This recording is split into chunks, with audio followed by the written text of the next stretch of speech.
And that song marks the start of another Missal for the masses.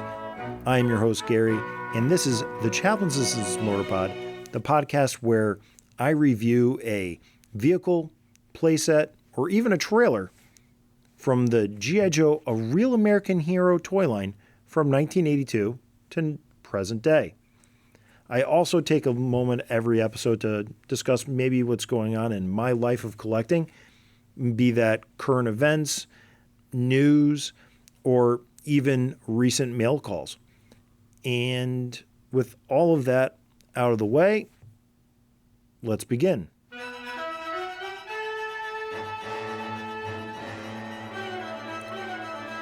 At this point, as I'm recording, it's the very end of Yojo June, and this episode will reflect the Yojo June theme.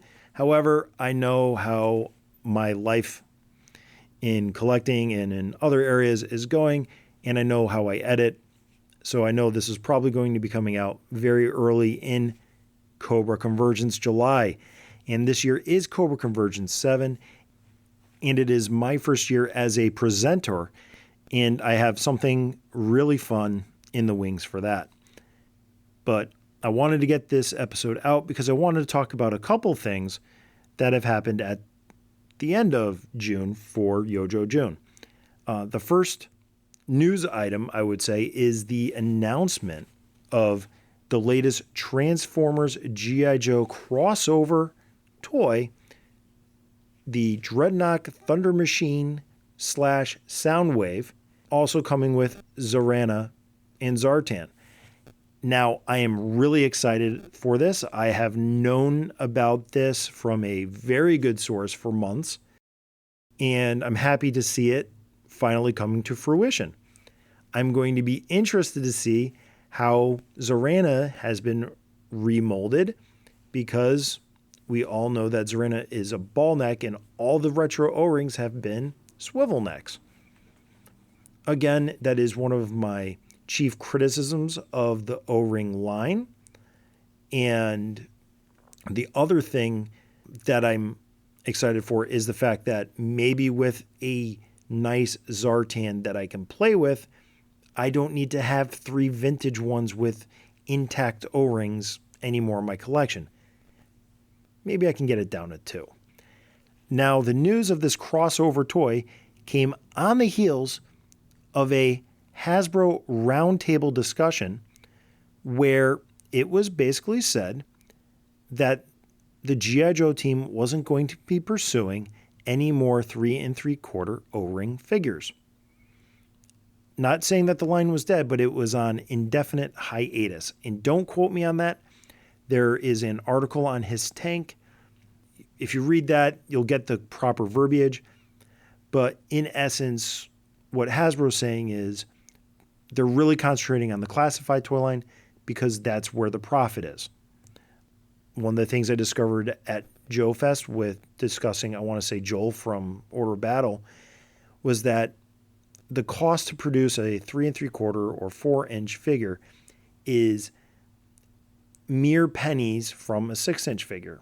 And from a business standpoint, where you have 6-inch figures selling like gangbusters, for the most part, even in a retail setting, I begrudgingly accept, the business decision that Hasbro's making. My biggest pet peeve on this would be that with Hasbro having the IP and having the licenses, that they would now decide to sub out that, toy line to a third party. And obviously Super 7 is the natural choice to be putting together a O-ring line. We know from interviews with Brian over there that Super 7 was interested in doing an O-ring toy line initially, but were immediately shot down by Hasbro. The reason why I would like to see Brian and Super 7 make these O-ring figures is because I know that while they would do the heavy hitters, in part, maybe we would finally get a new version 2 Snake Eyes That would be nice. So this way, you get a nice new plastic figure to play and display, and also get characters that we've never seen before, like Mara from the Sunbow series. We could get Cool Breeze from the Marvel series, and that would be something new. And in addition to what we currently have, I would love to see an O-ring Pythona. And I really looked at a modern, 4-inch Collectors Club Pythona today, and I really thought about spending the money. There's definitely things that Hasbro, with their G.I. Joe property, can still produce for the O-ring line for the collectors. I understand, as an O-ring guy myself, that I am no longer the target audience, and I'm okay with that, but there's options available. G.I. Joe will return after these messages. Now, speaking of O-ring action figures, there is another new Kickstarter out for more O-ring figures, and this one is called In the Navy, action figures. And this is on Kickstarter by Falcone, and these are 3 3/4-inch O-ring action figures, and I would say they're essentially the basic Army builder figure, but there are clearly some inspired designs. The basic trooper, looks like, let's say, Grunt. It looks good. It has a nice head sculpt and is, green with a brown web gear. It's a textured, turtleneck. It's very First 13 inspired. And the only thing that I'm a little wavy on is, so the initial offering for their initial crowdfunding goal of $21,000 is 3 sailors, the blue pants, the light blue shirt, and the white cover. You have 2 Caucasian guys and, 1 blonde, 1 brown hair. And then you have the African-American, sailor. And then you get Ketchup from the failed HasLab, Ketchup and Mustard. And then the unlocks are, you get Mustard at $24,000 as a stretch goal. You get Relish, $27,000 as a stretch goal. And then it goes beyond there. You get a Navy SEAL at $42,000, and that is, let's picture like Leatherneck, but with a boonie hat. In the $50,000, $55,000, and $60,000, you get more Navy characters with life vests, much like Cutter. Well, Cutter was Coastie.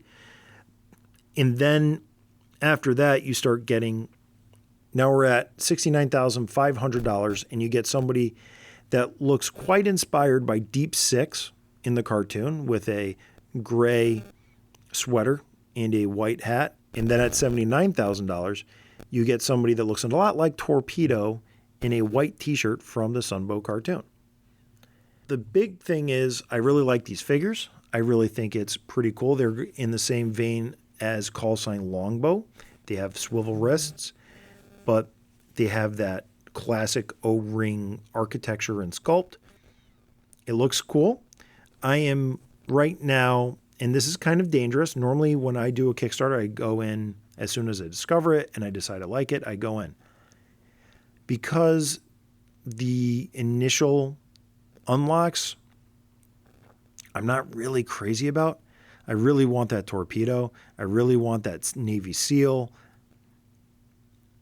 It's not, I'm kind of waiting to see where they are towards the end of the Kickstarter. It's interesting enough, to check out. Like I said, I'm waiting to throw my money in. At the end, I would like to get 10 figures, but I really don't want to have 3 copies of any character, maybe 2. I'm not a real G.I. Joe or, let's say, good guy, multiple army builder figure. That's not my style of O-ring collecting.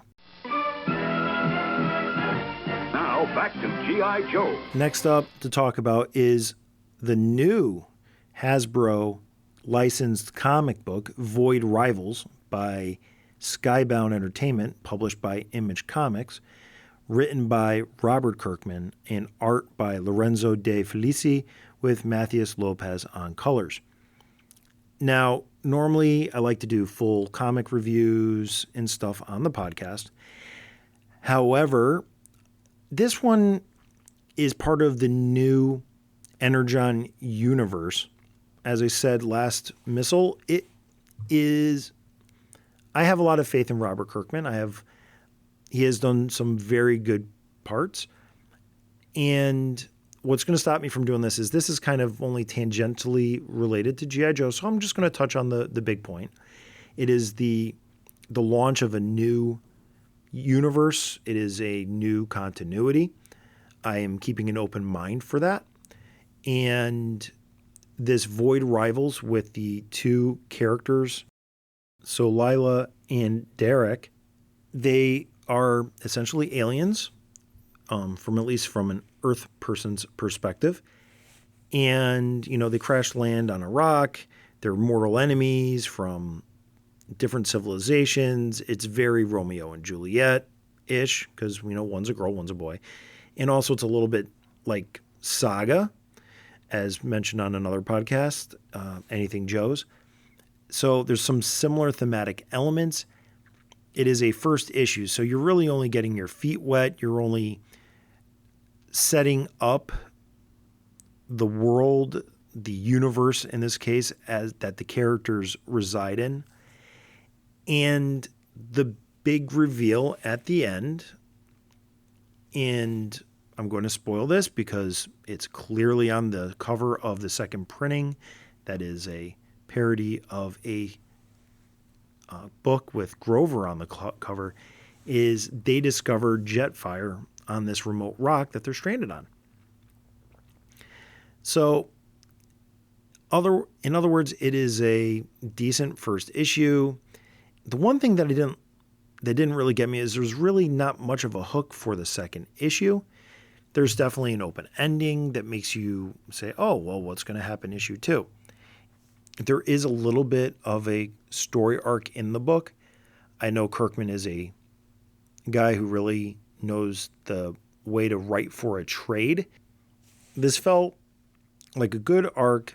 The end reveal was not the strongest in my opinion, but it definitely makes for somebody who's read this book that they could potentially want to read the second issue, but it wasn't, let's just put it this way, the strongest ending for something that you're supposed to be launching this multiple property book.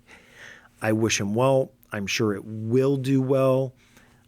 The Skybound branding and Robert Kirkman's influence, will bring new eyes to these properties. And I can't wait to see what's going on more. This was, like I said, it was an above average comic book, but, it's nothing, if I was to grade this on a scale of, 0 to 5 jet fires, this is just like a 3 jet fire comic book, straight down to number 3.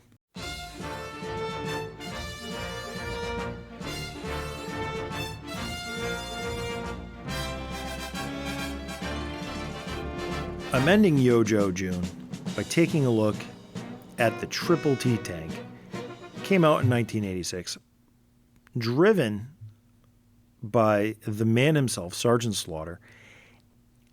My big initial takeaway from this vehicle, this little one-man tank, is the way it's presented and the way I'm envisioning play with this is that this is a tip of the spear vehicle. This is like the air chariot to Serpentor. This is the Triple D tank is to Sergeant Slaughter. And by that, I mean that if I was to pick this up as a kid in 1986 or 1987, I would be buying this primarily for the Sergeant Slaughter action figure and not for the tank itself. And that's not to take anything away from the tank, but that Sergeant Slaughter's presence was so powerful in the 1980s as it related to the G.I. Joe brand, starting with a mail-away action figure where it said USA across his tank top, and he had the sergeant markings on his boots. He had the G.I. Joe logo across his thigh. Such a powerful character that I think this is a case where this is meant as a deluxe figure like Serpentor, but as I review the Triple T tank, I think it is better than that. But I think being paired with Sergeant Slaughter diminished the tank initially. One big reason why I chose the Triple T tank as my final vehicle to review for Yo-Jo June is because I met Sergeant Slaughter and he was so cool at Joe Fest. And before I start with the Triple T tank, just a quick review on Sergeant Slaughter. He has that drill sergeant hat. He's got those silver glasses. He's got a brown mustache. He's got a black tank top with a gold whistle. He's got bare arms with, wristbands and, thin black wristbands. He's got camouflage pants with a web belt, and he's got black combat boots on his feet. The typical paint rubs, silver paint. The whistle has a tendency to rub off paint. And, the wrist bands also are commonly worn on them as well. He's a very active action figure because he captured the minds and hearts of kids everywhere. So finding him in decent condition can sometimes be a little bit of a chore, but it is possible. But a lot of these action figures with him are very much played with, and that's a good sign. He also came with one accessory, and that was his baton, and with the gold paint on top and the brown wooden stick, his swagger stick. It is commonly lost, and even if you find one, the gold paint sometimes has damage to it as well, chips, fading, and whatnot. Gold paint and silver paint in the G.I. Joe world was always not the most durable. He's a strong figure. He's a great likeness, has that superhero build, that vibe. He's taller than the other figures. It's a great figure. Touch base on his file card. His file name is classified, top secret. He's an infantry drill instructor for his primary MOS, and his secondary is survival trainer. His place of birth is Paris Island, South Carolina. And he is a grade E7 or sergeant. Before I read the rest of the card, it does read a lot like a card that Larry Hama did not write. All the Joes are super tough, and they've been through the roughest, most grueling training to become the most skillful specialists in the world. It takes a master of drill training to weld stiff-necked, tenderfoot Americans into the most stout and honorable positions in the mobile strike force. That master and heavy-duty headman is none other than Sergeant Slaughter, the extremist in rough and tumble fun. So I like how he goes from being a drill instructor, tough as nails, and then he becomes an extremist, but in rough and tumble fun, going back to his wrestling roots. And, it's weird. It starts strong and then it ends a little playful. And then we get to the quote. Sergeant Slaughter thinks it's his personal mission to kick the butt of every boot in Pendleton. This guy can drill his trainees into the ground for 72 hours straight before he breaks a sweat. His favorite pastime is marching over the boys' backs while they do finger push-ups in the mud and spewing out brutal verbalities. He has been known to ride his tank through enemy fortresses rather than blow them up just because it's more fun. They say he eats nails and spits out dum-dum bullets. They say he cleans his teeth with barbed wire, brushes his hair with a rat tail file, and shaves with a blowtorch. Everything and everywhere is a battlefield to Sergeant Slaughter. And, this file card is just over the top, just like his personality, just like his presence in real life. All I can say is that this thing is full of hyperbole, and if it's not, I don't want to be his dentist or his hairstylist. And now to start the look at the Triple T, the Tag Team Terminator tank, is the structure of the tank. And this one's kind of unique, and I want to point this out because of the many different, let's just say, molds used to create this toy. We start off with the green chassis, so this is what I would say everything is based off of. It has spots for the 4 off-white wheels, and those wheels allow this to move because the light gray tank treads, which snap on over the green chassis and partially hides the off-white wheels, is one solid piece of plastic. So this isn't like a Mobat or a Mauler with, movable tank treads. This is like a lot of tanks in the G.I. Joe toy line where you have these wheels, and these are kind of like a bicycle wheel. This isn't the dumbbell shape, for it to move around on hardwood and carpet and stuff, and just in general play. Then you move up top, you have in almost a similar off-white is the main body of the Triple T tank. It is, snaps on over that.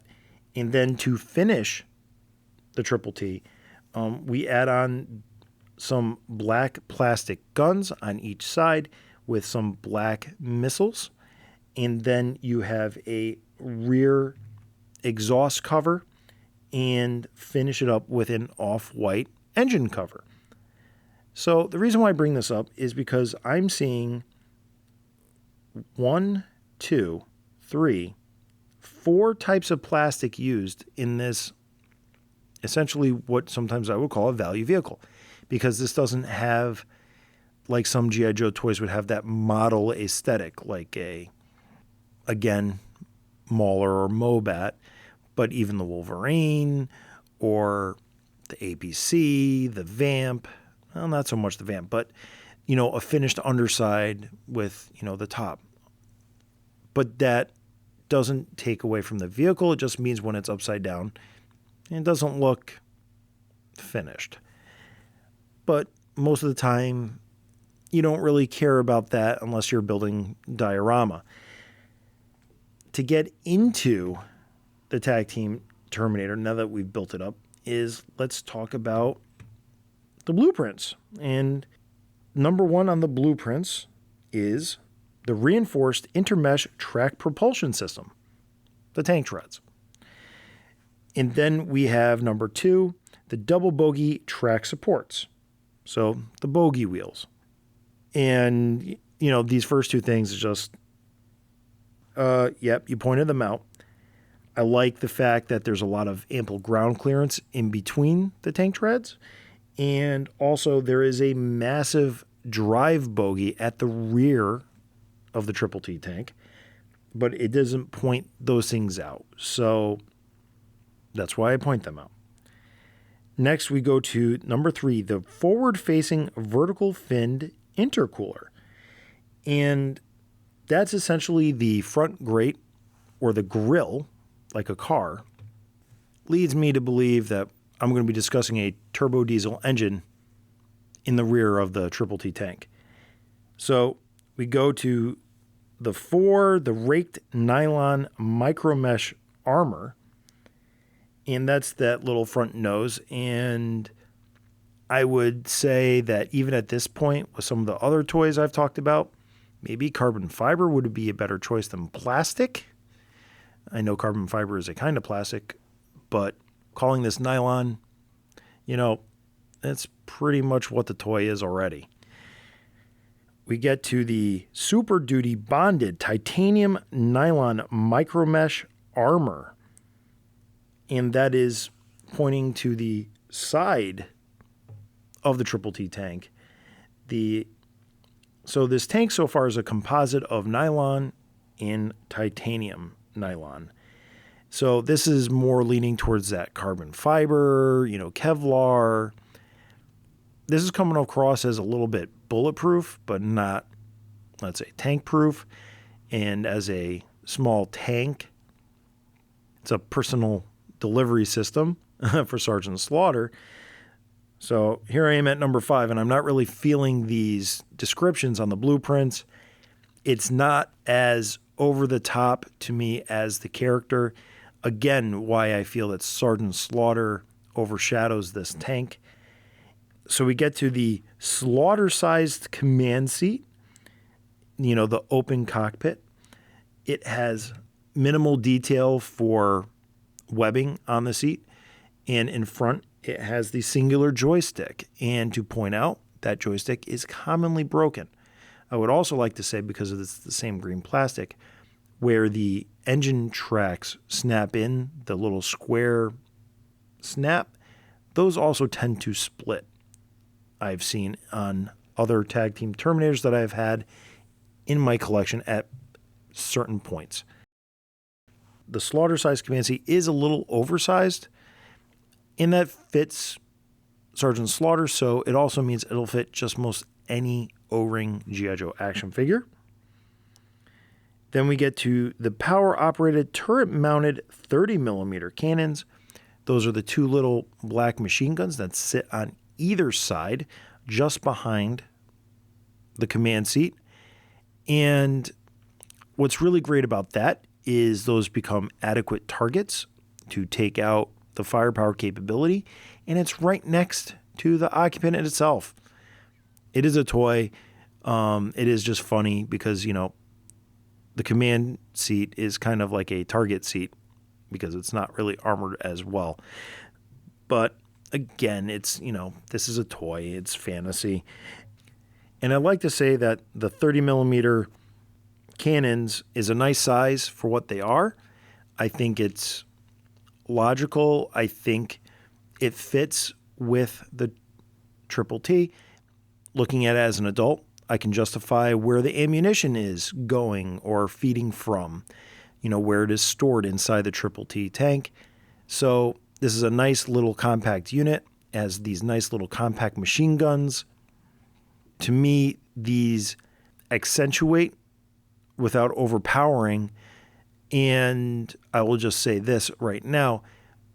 This is a lot of subtlety versus, it's subtlety in looks versus, again, the bombastic style with which they introduced Sergeant Slaughter.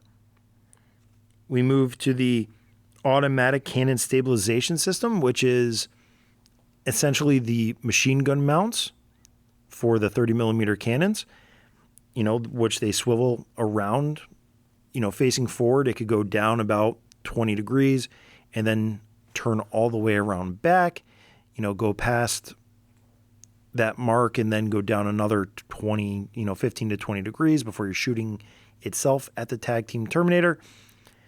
And then you get to the MGM 79 Heat high explosive anti-tank missile.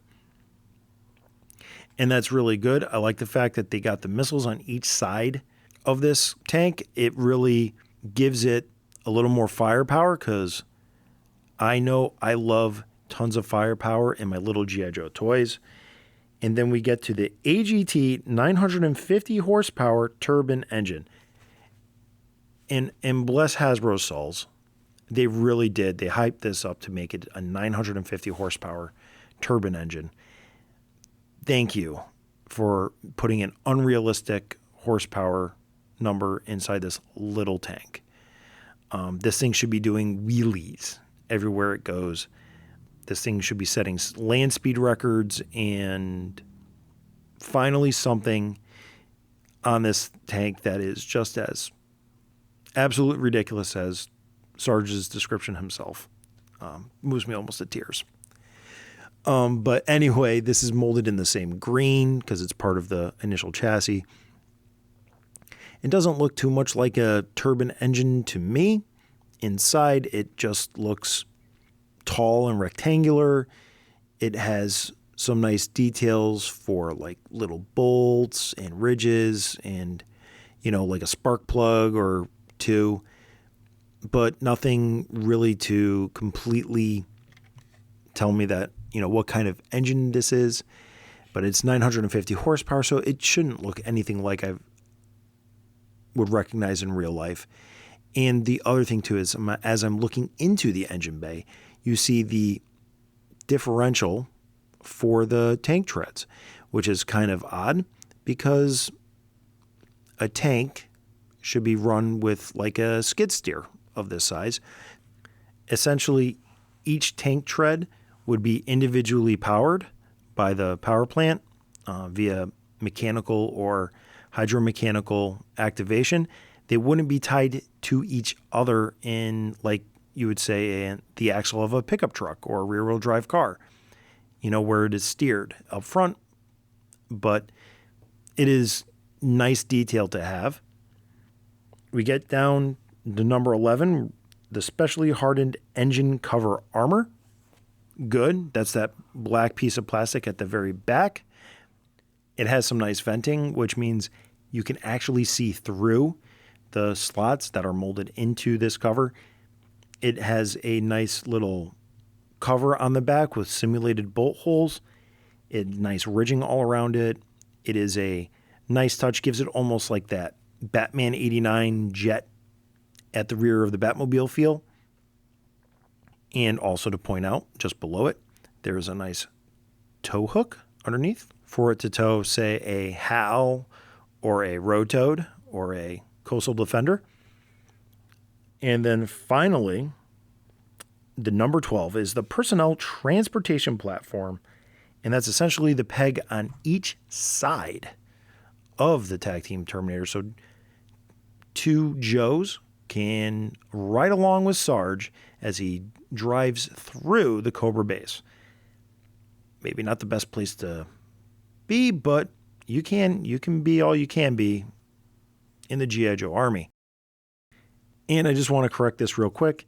The specially hardened engine cover armor is actually the engine cover that covers over the engine, and I just described something that's not on the blueprint, the rear back. But I will say the engine cover does have some nice details for like two maintenance doors and like maybe even a little antenna on top. This piece is also commonly missing. And just to point out, other commonly missing things on the Triple T tank are the two machine guns and the two missiles. Now that I've described the Triple T tank, a couple more things I wanted to point out. That we do have some nice Sergeant Slaughter stickers on either side of the command seat and in mine. And on the blueprints, it does show it towards the front where, let's say, his legs would be. You do have some decent decals, the United States flag in the front and the star on the side. All the decals are appropriately sized. They're not going over features of the mold. And it just comes across as a neat little tank with great little details all around, ventings and, little bolt, protrusions. It reminds me a lot of the Hiss tank, whereas the Hiss tank is, pretty iconic and it is more of a tank vehicle. But the one thing about the Hiss is the name, High Speed Sentry. And the fact that this has that 950 horse turbine motor that's intercooled, this is another high-speed tank. The only things I would say are, let's say, a con in this matchup would be the open command seat versus the command seat in the Hiss being covered, and the fact that the Hiss is a crew of two, and this is a crew of one that can carry two occupants. How would I play with this? Well, typically, based on the characterization of Sergeant Slaughter and the fact that it did come with Sergeant Slaughter, I would have him manning this, and it would be, like I said earlier, a tip of the spear type vehicle. He would lead the charge in this. This would be not something sitting in reserve. I don't think his personality would accommodate that. And I think that kind of play with this fits well. What do I think about multiples of these? This was available in a mail away with slightly different colors, kind of a mashup between this and the Night Force Night Raider. I guess that means Sergeant Slaughter doesn't need to ride around in it. The Night Raider does show Night Force Outback behind the wheel and doesn't really fit, I think, Outback's profile. But this is a vehicle that in multiples would be like a swarm, getting troops from point A to point B in as little time as possible across the ground. So this would be an infantry support vehicle at that point.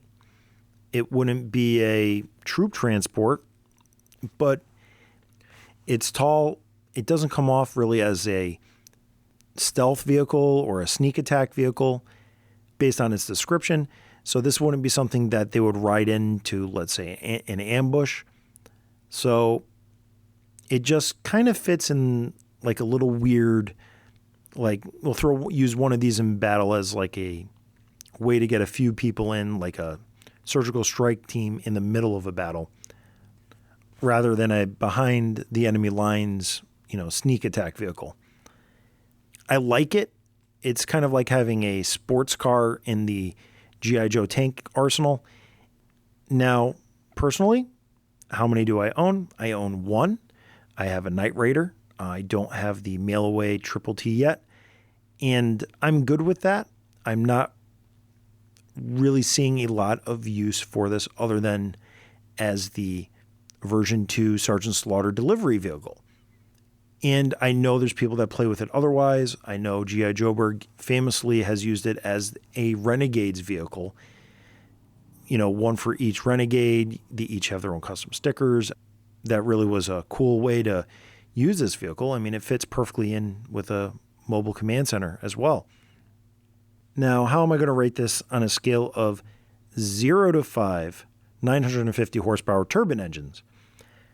The big thing is I feel it is in Sergeant Slaughter's shadow. I think that hurts it from standing out on its own. I think that it is a niche tank, which doesn't really lend itself to a lot of play because you're going to be looking for that niche time to use it.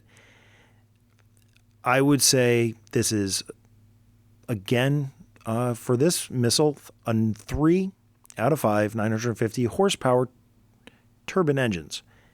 Sergeant Slaughter's great.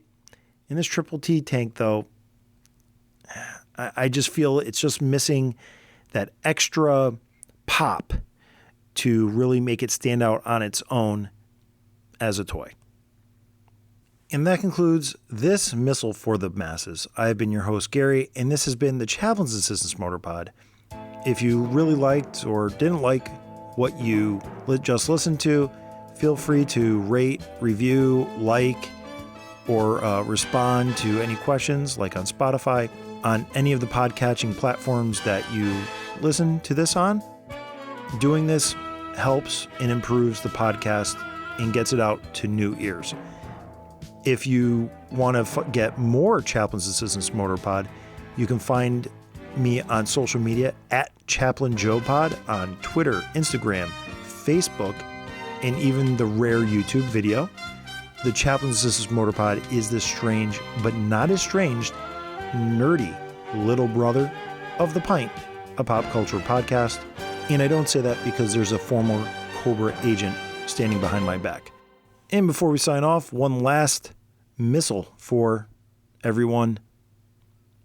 Be decent to each other.